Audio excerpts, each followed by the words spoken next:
Yep. So happy to be doing this. My name is Megan. I am the sales manager and one of the sales representatives for Don's Tree Service. And this is I'm Donnie the Tree Lady, owner of Don's Tree Service. And I am in sales too, but they're kicking me out of sales a little yeah, bit. So, more doing the CEO thing. CEO. Yeah, they want me to do CEO work. So I'm Very doing much so. CEO work. Yeah. Yep. Yeah. So we're coming to you this Friday with chapter 3 of Stephen Covey's 7 Habits of Highly Effective People. Yes. And the title of this chapter is Put First Things First. First. Yes. So, what does that mean to you? For me, first things first means the important things, the things that move the needle. So if it's an activity, and I'm looking at my day or as a Mm. business person, are you okay, man? No, sorry, that coffee is just really Is that good. the Cafe Bustelo? Yeah, Yeah, good stuff. y'all, gotta Good get on the stuff. Cafe Yeah, Stella. got to get in on that. But yeah, if first things first for me in the morning is coffee.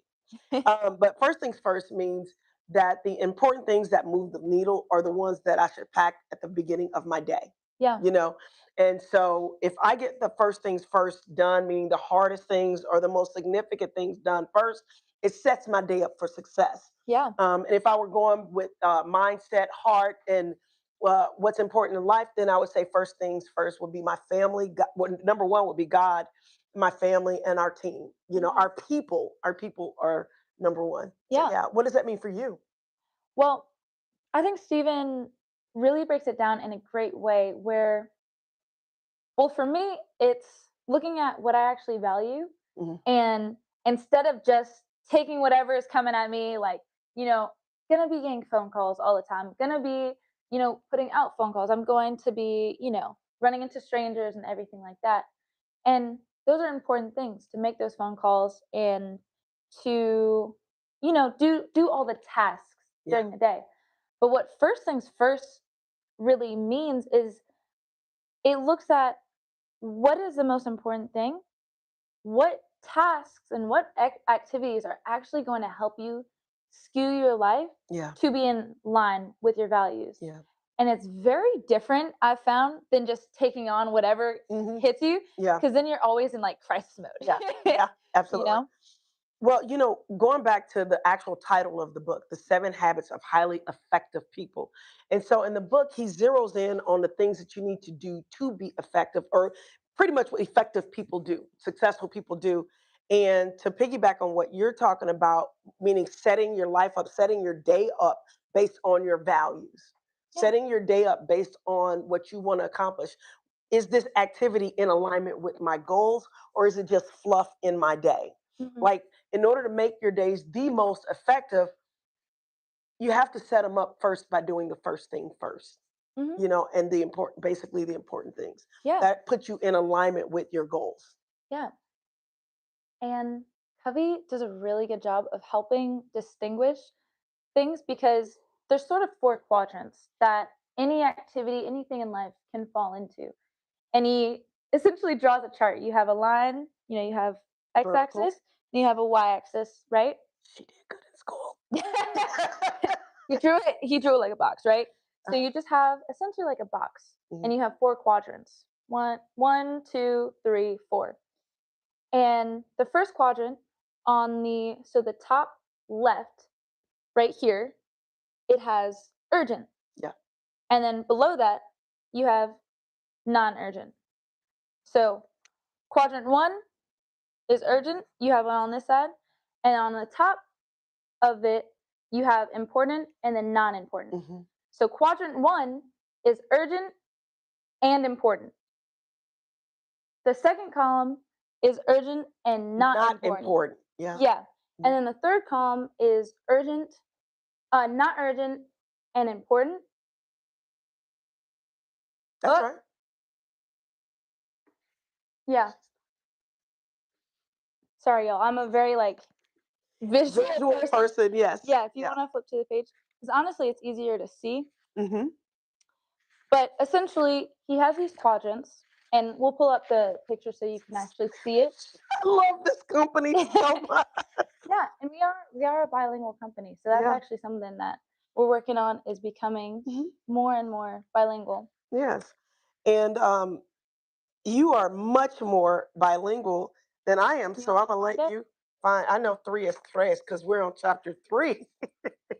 So with with the third with the different quadrants, it's essentially saying the first quadrant is where you have things are that are urgent but not important. Those are like the crisis things. Those are the things that feel very urgent in the moment. But at the end of the day, they're Yeah, not really going to move the needle. But it feels like it. yeah, And that's when absolutely. you're like, oh, I got this to do, and I got this to do, and I got this to do. I just always feel like your energy is being drained. Mhm, The second quadrant is things that are that's what it is. It's not urgent but important. mhm, And this is where a lot of the really, really impactful work is. yeah, That's where you're going to have, building your mission statement, figuring out your values, writing out and scheduling your day so that you get the things that, if you realize that you make the highest ROI by doing really targeted phone calls, mhm, doing that as your first thing. And no, it doesn't seem urgent because you're going to do outbound calls, like you're putting out the calls, you're not receiving calls. It takes a lot more initiative to actually get these activities started, yeah. but they're the ones that make the biggest difference. They move the needle. And the more that you do in the second quadrant, the more it prevents you from being taken over and drowned by the first quadrant. Yeah, Because when you're being preventative and you're putting systems in place, you have a lot more time. mhm, absolutely. So it takes you out of crisis mode as much and you become more of a creator in your life. And on that note, it brings me back to when we started using different software, and it was extremely important and it was urgent that we get the software fixed and that we transition to software that would help us save time. And once we finally bit the bullet, and we actually picked a day because we had been talking for months about new software, and we knew that it was important. But because we had paperwork that was stacking up because we were trying to work in one software and then do certain things manually, things were getting backed up to the point where it became urgent. So what I did was I took out my calendar, we talked to our team, and we said, okay, at the end, I believe it was 2019 going into 2020, we said, we are changing software. We are not going into 2020 with the same software. Yeah. We picked a date and we did it. Yeah. And because we did that urgent thing and got it taken care of, That it, would actually be so because it wasn't like the world's gonna fall apart, yeah, it wasn't going to fall apart, and but it would but make it a was big impact. starting to fall apart though. Yeah. So in that case, it would actually be not urgent but important. Yes, but if we don't take care of the customers and the customers starting getting dropped off because we had brought in a couple more salespeople, Hmm. um, it just seemed like it was to me. It seemed like it was urgent and important. But I can see what you're saying when you say, okay, well, the world is not going to end. What would be a good example of the world is going to end if we don't do X, Y, Z? Well, it's more about like like whatever the things that are important and urgent are like those phone calls that you get just every day and it takes your immediate attention, Yeah. and it's like, oh, I got to handle this right now, Mhm. versus the things that it takes more initiative to actually do and the things you Okay. have to work on. Okay. So that was actually a really, really great example Hmm. of section 2 Hmm. because it took time Yeah. and it couldn't just be solved right in that moment. Right. You had to put it on a date. You had to say, okay, we gotta, it's gonna take time to transfer all the clients that we have. Right. It's going to take time and it's going to take a lot of energy to Yes. get this moving. Yes. But once Absolutely. it's moving, it's gonna make a huge difference And I think in the that's what I was quality. trying to get to because we changed it, we switched the software. Going back to what you were saying, it made it easier and it made it easier in other areas of the business Hmm. once we changed the software. So Yeah, what was a problem, once we took care of that one thing, solved other problems in the company yeah. with our software, and it made it easier for our salespeople and our crews to be able to track the jobs, upload notes, and everything. So yeah, I get what you were saying there. Yeah. I think Alex Hormozy does a great job at this too, because he's like, you pick one thing that you're gonna focus on for the Hmm. next 6 months. only Yeah. that thing. And if you have to focus on just one thing rather than putting out all the little fires, you focus on the one big fire that's going to make the biggest impact. Yeah. All the little fires, you figure out, oh, okay, they're not going to burn down the building. Yeah. It's this huge fire Hmm. that we really have to put all of our time, resources, and energy into solving. Yeah. And when we do that, rather than trying to put down all the fires at the Yeah. same time, which ends up putting out no fires, Hmm. when you focus all of your energy, time, and ability on solving the biggest problem at that time, you can get it done a lot That's faster. right. That's right. Yeah. That's right. You want to go back over the four quadrants again? Because I feel Yes. like I threw it off a little bit when I was giving my example. And this is another thing, guys. We talk about this stuff. Like we live and talk about this stuff. And whenever there's like a discrepancy, we talk it Yeah. through. We're like, oh, why do you think Yeah. that? Why do you How does that? exactly, exactly, Yeah. Because exactly. I understand what you're talking about. Because in your mind, it was urgent. Oh, dude. But in the Yeah. minds of everyone else, we're like, "Oh, no, this is perfectly fine. Yeah. Like, yeah, we're missing a couple people, but it'll be alright." And as a CEO, which you can see the Hold on, difference. Jeremy. We're getting a call. Is that messing anything up on the feed? I just want to make sure because we do have it on Do Not Disturb. Okay, awesome. All right, go ahead. Yeah. So as a CEO, you're like you're looking at the big picture and like, "This is a really big problem." Yeah, Whereas, us as kind of the people under you, yeah. we're just looking at it like, "Okay, we just gotta keep going. We just Mhm. gotta keep putting Right. out the fires." Whereas you're like, "Let's just avoid the fire," you know? Yeah, Like, not yeah. not avoid the fire in. No, it wasn't avoid the fire. For me, it was like we got to get this done Yeah, because I kept seeing these sheets pile up, solve the big and I'm problem. like, no, this is important because I also saw that it would help other areas of the business if we had a software that all of us were on the same page with. So, but Cool. I understand that looking at it from the lens that you were talking about, I maybe had that in the wrong quadrant. So that's why I wanted you to go over the Yeah. quadrants again. So, imagine the top line. So you have urgent and then you have non-urgent. And then on the left sideline, you have important and you have not important. So section 1 is important and urgent. Section 2 is important but not urgent. Section 3 is not important yet urgent. And section 4 is not important and Not not urgent. urgent. Yeah. So section 1 are like all those crisis problems that we were talking about. Section 2 are all of the prevention activities. What we were talking about, getting a new CRM that works better with the size of your Yeah. company, figuring out what you really value in life. It's that really kind of maker work. You have to sit down for long periods of time, really focus, and it's not something that can just be solved like that. That's right. That's right. So that's section 2. Section 3 are just like those interruptions.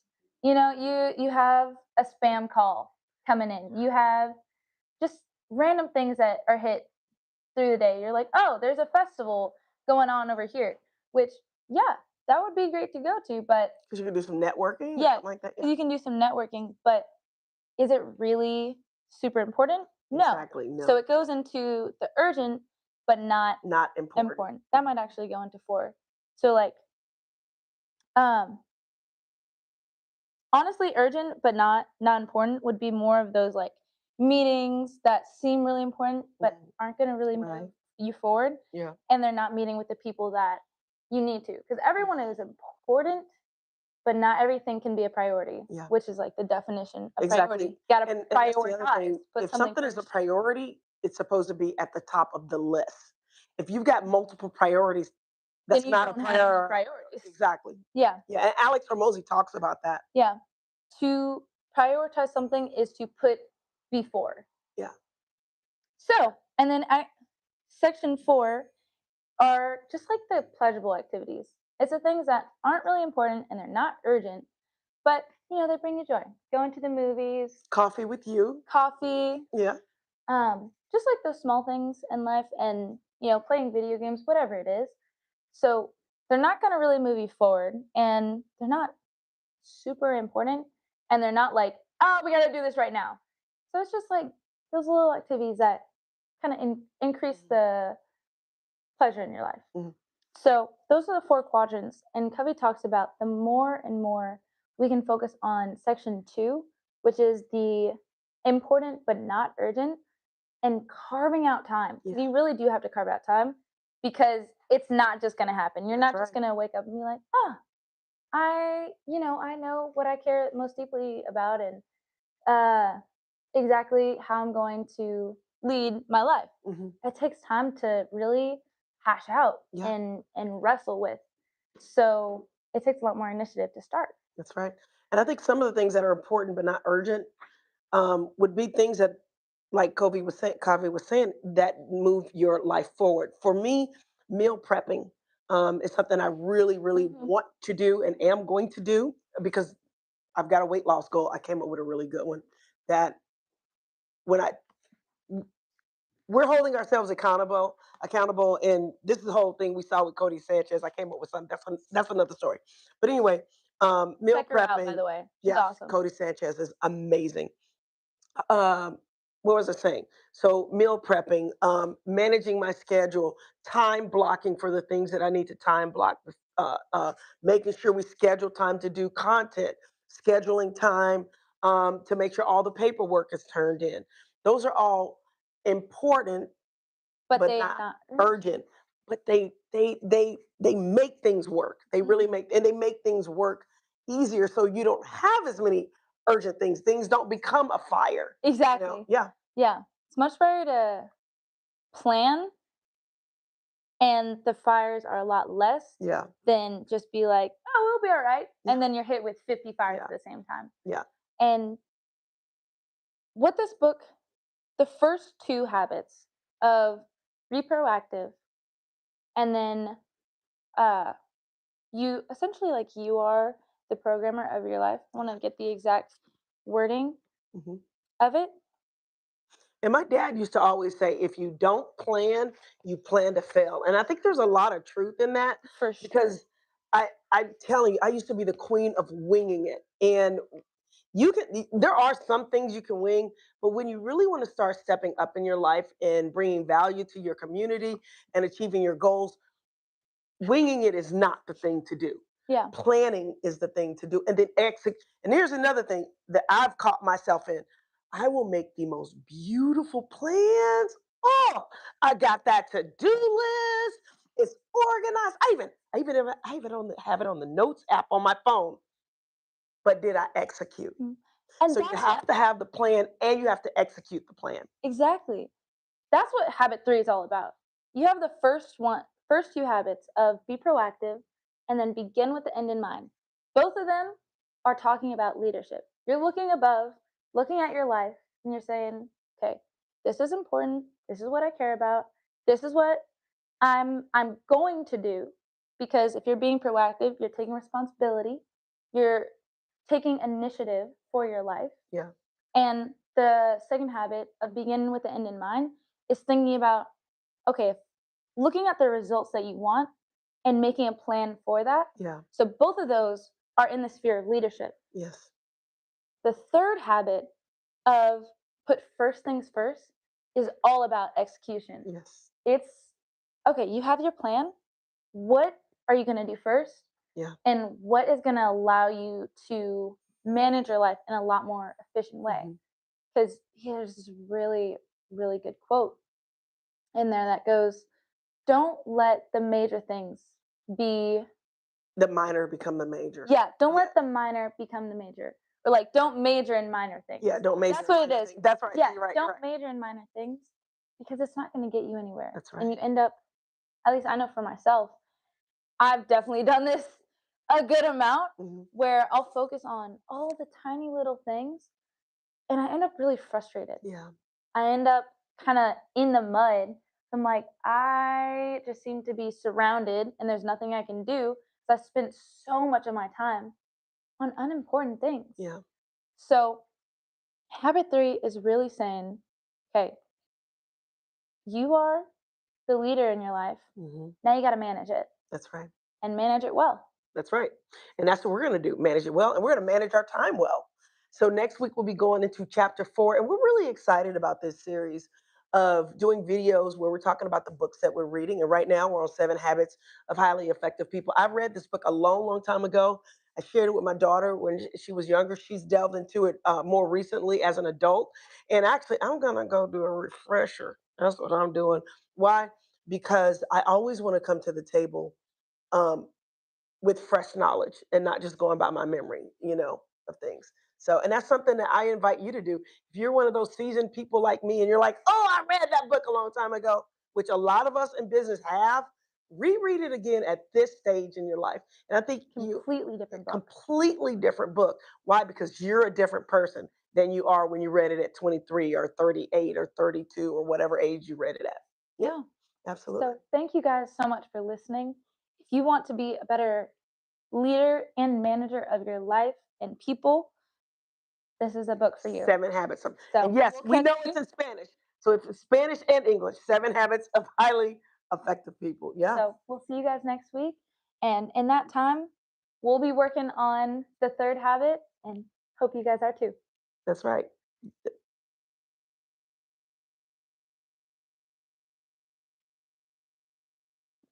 Where they all putting this? Oh,